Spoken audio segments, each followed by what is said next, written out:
Hello there, welcome to SaberDuel Gaming, where we always take the high ground, and welcome to our retro review of Sonic the Hedgehog 2 on the Sega Genesis or Mega Drive. With the original Sonic the Hedgehog a fantastic success for Sega, finally giving them that franchise player to compete with Mario, it was no surprise that they greenlit a sequel. Although it did come slightly slower than some expected, it was still released by the very next year.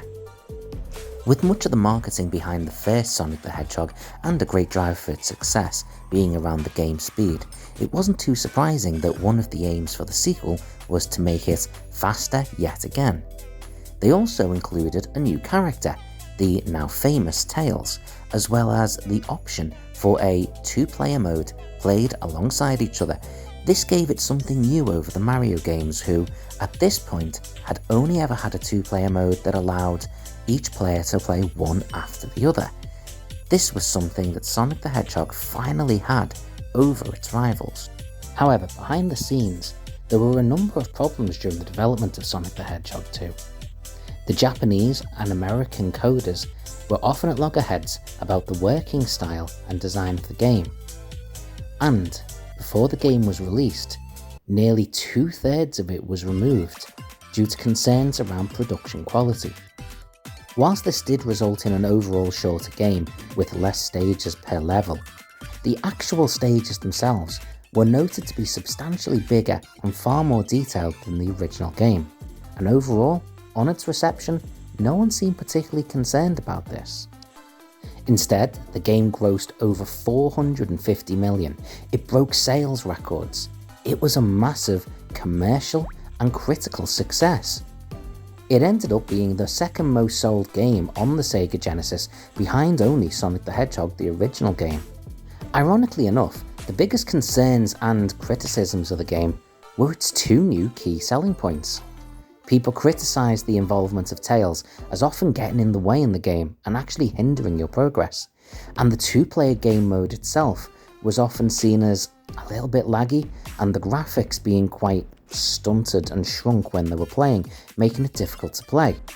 The game was universally loved, receiving scores of between 95 to 97%, which is massive. In many ways, for some people it's almost as beloved, or if not more, than the original Sonic the Hedgehog game. However, it does also suffer from some of the same issues as Sonic the Hedgehog.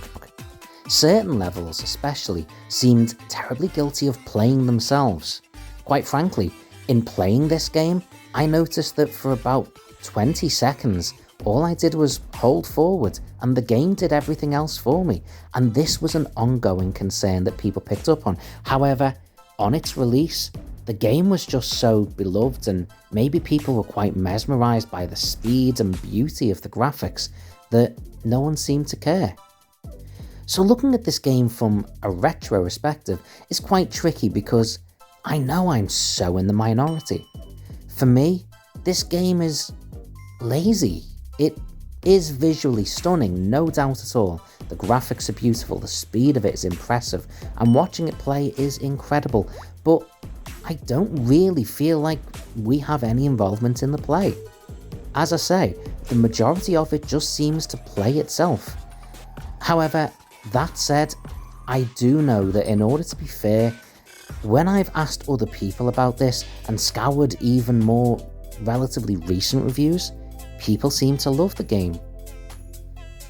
For me, the beauty of the game is easily outweighed by how little involvement I have in playing it, but I suppose I have to accept that whilst the Sonic the Hedgehog games are maybe just not for me, there's something in them that other people see, and if that's you, then I'm pretty sure that even from a retro perspective, this game is something of an absolute world beater.